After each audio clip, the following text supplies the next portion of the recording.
What's going on, y'all? Welcome back to the channel, man. You already know it's your boy Terry Vio, Trillionaire Hustle, helping you build your financial muscle, man. Like, subscribe, comment down below,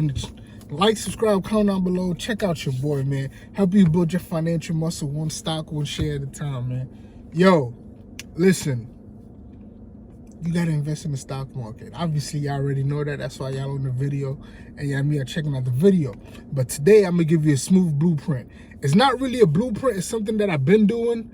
Well, I was doing back when I first started, and that's how I was able to grow my portfolio very smoothly, man. Very smoothly. It's not that hard to do. But anyway, I'm gonna get straight to it. So, a lot of time I feel like we get confused, or like people hear me, they're confused with, do I save money on the side so I have money to take in opportunities, or should I be investing every month, right? And the truth of the matter is you got to do both. But I'm going to give you the formula to doing both and being successful at both. So here's the formula, right? Let's say you can only invest $100 a month. Right? I mean, every month you could put $100 in the market that you don't need immediately, and you go invest that, right?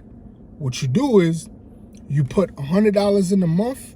Now, if you're you put $100 in the market and then you save 50, meaning that it's gonna be a completely 150. And yes, if you could put $100 in the month, you could find an additional $50 if it's that important to you. You put $100 in the market, you invest, you buy stocks every month. You got to do it every month, man. So you can keep building your position in companies that you like, and you just keep, you want that account to grow. That's what you want it to do. It's truly like a saving account on steroids.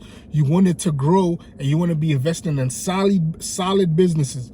Do your own research, of course, and make sure you're investing in solid businesses. So yes, you want it to grow, and at the same time, you want to be half of what you're investing. If you're investing $100, you want to have an additional 50 that you put in a savings account.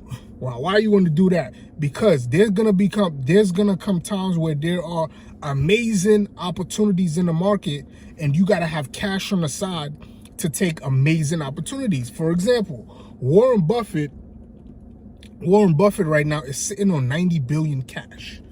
That's crazy.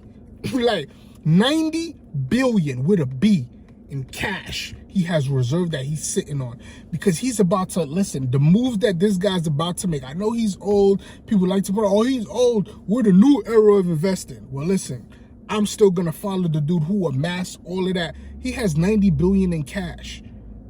90 billion in cash. That's nuts. That's nuts. 90 billion in cash. But anyway, yes. So you want to have money always on the, so, all right, you're investing $1,000 every month, right? So this is what would happen. Let's say at the end of 1 year, there was no opportunities. You would have invested $1,200 in the market, and you would have $600 sitting on the side. That's $600 you have sitting on the side. Now, let's say next year, one of your best companies that you like, for example, like Nike, right? For example, Nike just came out with the news. They were saying that, hey, we are going to take our products out of Foot Locker. We're going to go direct to consumer, right? Now, how is that really going to affect the business? Does that mean they're going to sell more? I mean, originally, that means they're going to sell a little less, right? So what's going to happen is when they're selling a little less, because now that people aren't buying their products from Foot Locker, that's going to cause the stock to dip a little bit. And when the stock dips a little bit, that's when you take that $600 that you had saving, cash out aside, and you buy it up when it's on the way down. That's an opportunity you can't afford to miss, right?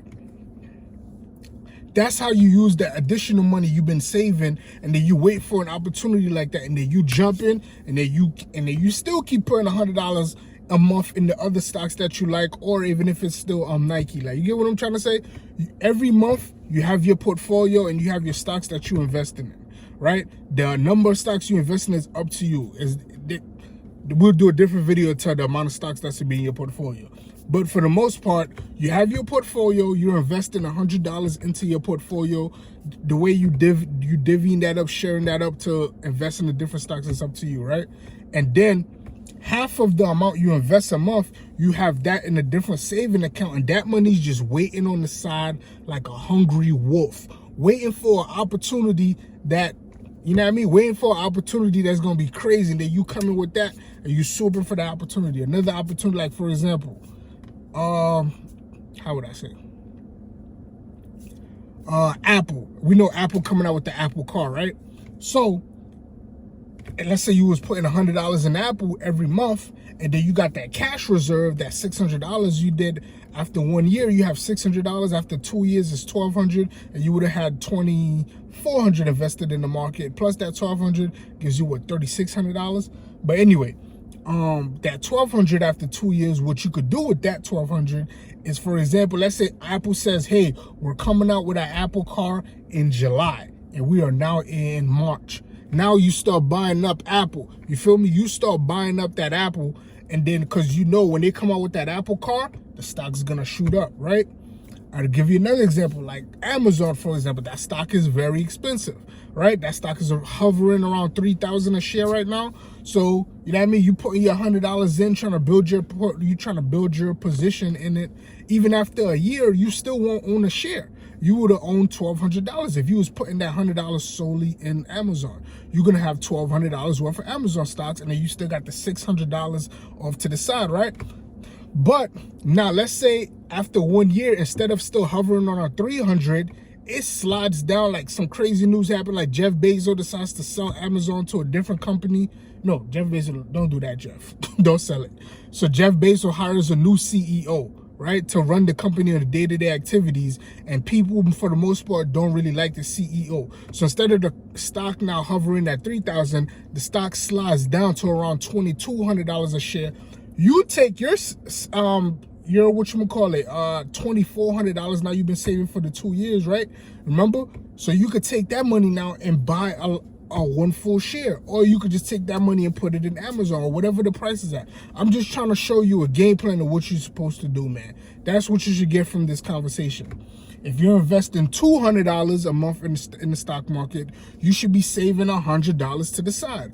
Whatever amount that you can comfortably invest, half of that you should be taking and putting it away on the side. Not half from the amount that you invest in. The amount that you invest in is still going in the stock market, but the amount that you already invested, half of that amount you keeping off to the side. That means if you invest in $100 in the stock market, $100 going in every month, now you find an additional $50 a month to put in a different saving account, and you grow that account, and then that account is just waiting, like foaming at the mouth for the next great opportunity that you're gonna find. You're gonna take that cash and pounce on that opportunity, man. Like, subscribe, comment down below, share this channel with your people, man. Catch me on the next one. I'm going, man.